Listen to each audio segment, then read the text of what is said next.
Assalamualaikum warahmatullahi wabarakatuh, sahabat Joyo The Explorer Channel. Oke teman-teman, kali ini kita akan menyimak ini dari Harry Pras ya. Dia menyampaikan sebuah ungkapan, saya tantang kalian, punya akal enggak? Punya akal berarti untuk mikir ya, punya akal untuk mikir.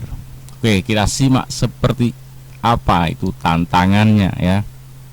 Ya, sekarang saya tantang akal Anda semua ini, saya tantang akalnya. Kalau Allah menciptakan malaikat Jibril untuk mengirimkan wahyu kepada Nabi Muhammad, apakah Allah tidak sanggup untuk menyampaikannya sendiri kepada Muhammad?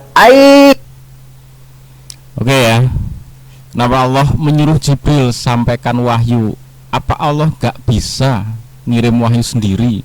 Sampai butuh perantara, sampai butuh wakil gitu ya. Oke. Inilah zaman sekarang, zaman ya kemajuan, zaman now. Dunianya sudah online, serba cepat, instan. Informasi bisa kita tangkap secara cepat, instan. Makanya dunia YouTube ini bisa menjadi berkah karena informasi bisa kita dapat dengan cepat, instan ya.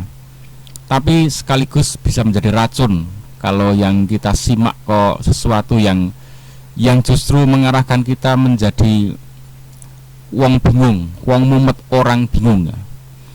Seolah-olah berpikir kritis tapi bingung. Oke teman-teman, kita tuh dalam beragama ada wilayah yang memang afala tatafakkarun, apakah kalian nggak berpikir? Nah itu memang dituntut untuk berpikir. Afala takilun, apakah kalian nggak punya akal? Ada area yang memang harus berpikir, tapi ada area yang tidak mampu untuk dipikir, tidak akan mampu dipikir. Maka apa mau dipikir kayak apapun nggak bisa. Maka jalurnya apa? Iman. Untuk menyampai ke sana itu ya hanya dengan satu, iman.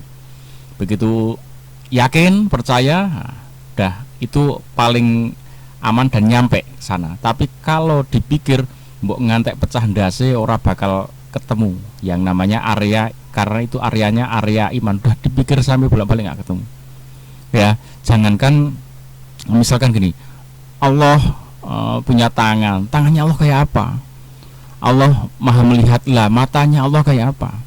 Allah tuh maha mendengar apapun yang kamu ucapkan, kamu doakan lah. Telinganya Allah kayak apa? Nah itu sudah pada area zatnya Allah.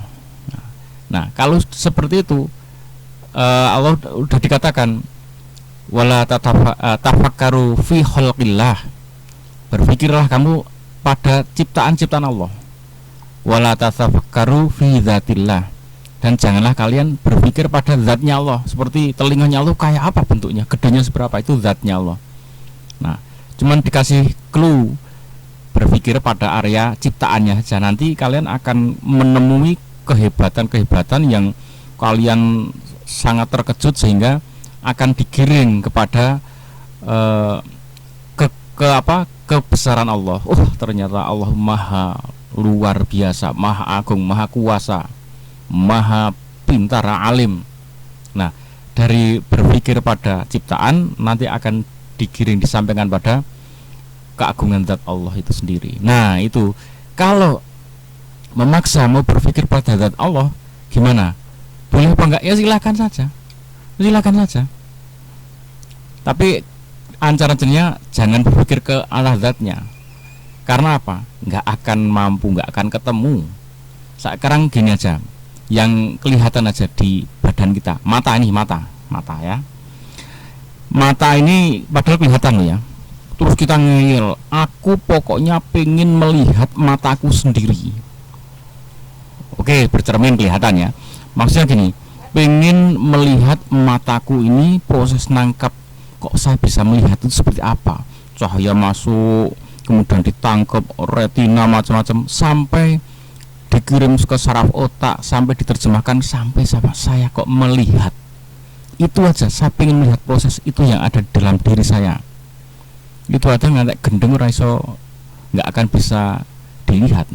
Kemudian di tangan kita itu kan mengalir darah nih. kalau dicuil terus keluar darahnya, real ini darah di dalamnya.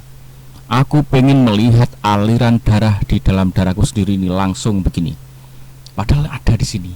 Cuman pengen lihat secara langsung. Itu aja ngantek gendeng nggak lihat-lihat, nggak bisa lihat. Ya.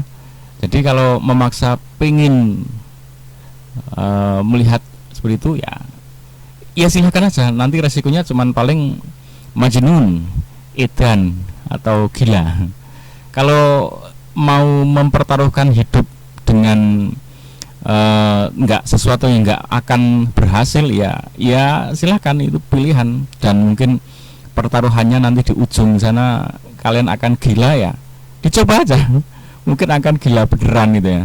Tapi kalau nanti Tata tuh jadi orang yang aneh, ngomong sendiri, panas gitu ya nggak usah komplain, karena itu resikonya akan seperti itu. Baik, itu tadi dari saya itu masih sangat dangkal, tapi itu bisa jadi ya referensi kalau menurut kalian seperti apa. Dan saya coba bukakan ini, kalau dari kiai yang alim seperti apa jawabannya, ya kita simak ini. Gus Bah. Jadi istilah resmine pangeran yo, aku nak nguripno bumi iku yo nganggo lantaran banyu. Jadi aja mbok soal pangeran kok butuh lantaran. Waduh repot.